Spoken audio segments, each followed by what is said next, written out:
नमस्कार, आपका फिर से स्वागत है हमारे डेलाइटर्स के ऑफिशियल यूट्यूब चैनल पे। तो आज हम बात करते हैं इंफॉर्मेशन टेक्नोलॉजी इंजीनियरिंग के बारे में। बहुत सारे स्टूडेंट इसके बारे में जानते भी होंगे और बहुत सारे स्टूडेंट इसके बारे में नहीं भी जानते हैं। तो आज हम इस वीडियो में हम आपको इस कोर्स के बारे में हर एक जानकारी आपको प्रदान करेंगे, जिसे जानने के बाद आपको इस कोर्स को चूज़ करने में और भी आसानी हो जाएगी।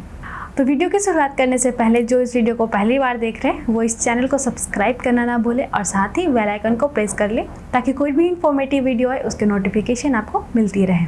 तो सबसे पहले हम जानते हैं कि इंफॉर्मेशन टेक्नोलॉजी क्या होता है। इस कोर्स को करने के लिए क्या क्वालिफिकेशन होनी चाहिए, ये कितने साल का होता है, और इसके बाद हम जानेंगे कि इंफॉर्मेशन टेक्नोलॉजी में क्या क्या सिलेबस होते हैं। इस कोर्स को कंप्लीट करने के बाद आपकी जॉब प्रोफाइल क्या होती है, और साथ ही हम ये भी जानेंगे कि इस कोर्स को कंप्लीट करने के बाद आपकी स्टार्टिंग सैलरी क्या होती है। तो और आप हमारे वीडियो के अंत तक बने रहते हैं तो मैं आपको ये भी जानकारी दूंगी कि आप इस कोर्स को बिना किसी इंट्रेंस एग्ज़ाम दिए हुए और साथ ही 0 ट्यूशन फीस पे कैसे करेंगे। इस जानकारी के लिए आप हमारी वीडियो के अंत तक बने रहें। तो सबसे पहले हम जानते हैं कि इंफॉर्मेशन टेक्नोलॉजी इंजीनियरिंग क्या होता है। आईटी सभी प्रकार के इलेक्ट्रॉनिक डेटा को बनाने, सिक्योर, स्टोर, एक्सचेंज करने के लिए कंप्यूटर, नेटवर्किंग साइंस, स्टोरेज और भी फिजिकल डिवाइस के इंफ्रास्ट्रक्चर और प्रोसेस का उपयोग है।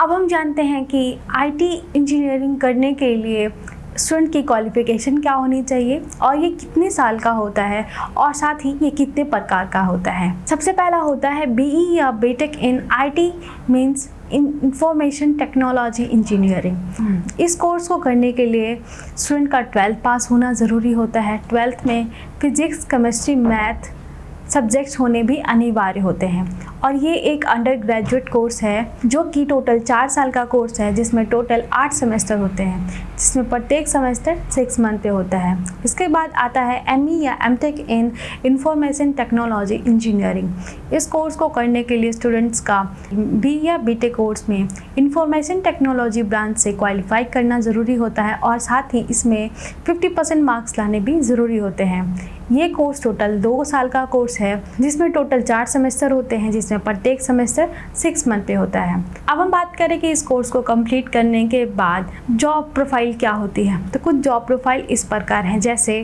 कि software engineer, network engineer, data scientist, cyber security engineer, cloud engineer, artificial intelligence, database administrator, business analyst, IT consultant, technical writer, quality assurance, web developer, computer hardware engineer, IT product manager जैसे इत्यादि job profile इसमें शामिल हैं। अब हम इसके बाद बात करें कि आपकी स्टार्टिंग सैलरी क्या होती है। तो एज अ फ्रेशर आपकी starting salary 3 to 8 lakh per year होती है।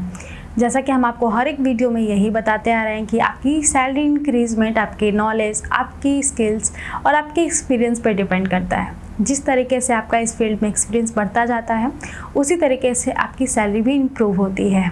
तो उम्मीद करती हूँ कि आपको इसके बारे में हर एक जानकारी आपको प्रदान करने में हम सक्षम होंगे और आपको हर एक चीज़ समझ में भी आई होगी। जैसा कि मैंने आपको स्टार्टिंग में बताया था कि मैं आपको ये बताऊंगी कि आप इस कोर्स को बिना किसी इंट्रेंस एग्ज़ाम दिए हुए 0 ट्यूशन फीस पे कैसे करेंगे। जी हाँ, अगर आप इस कोर्स को हमारे ट्रस्ट के थ्रू करते हैं तो आपको किसी भी प्रकार के इंट्रेंस एग्ज़ाम क्वालिफाई करने की आवश्यकता नहीं होती है और साथ ही आपको एक स्कॉलरशिप 100% स्कॉलरशिप प्रोवाइड होती है, जो कि आपको कभी भी लौटाने की आवश्यकता नहीं होती है। मतलब ये कि आप ये किसी प्रकार का लोन, कर्ज, क्रेडिट कार्ड योजना नहीं होता है जो कि आपको इन फ्यूचर लौटाने की आवश्यकता होती है। बहुत सारे ऐसे स्टूडेंट हमारे भारत में हैं जो कि पढ़ना तो चाहते हैं लेकिन अपनी फिनेंशियली प्रॉब्लम की वजह से आगे की पढ़ाई नहीं कर पाते हैं और वो अपनी पढ़ाई वहीं ख़त्म करके काम को करने लगते हैं, जिसकी स्टार्टिंग सैलरी 10-12 हज़ार ही होती है और उसी में वो गुजारा करना सीख जाते हैं। लेकिन अब उन्हें किसी भी प्रकार से परेशान होने की आवश्यकता नहीं है।